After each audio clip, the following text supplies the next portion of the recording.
தரிசனம் பெறுதல் வேண்டின் நம் கற்பக பெருமான் உச்சந்தலையில் குருவின் தரிசனம் பெறுதல் வேண்டின்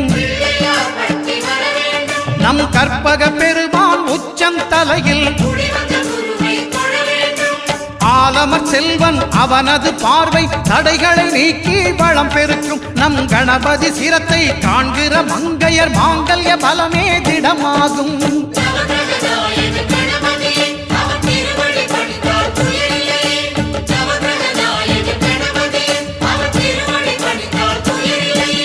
ஒன்பது கோளும் ஒன்றாய் காண அங்கு கற்பகம் என்ப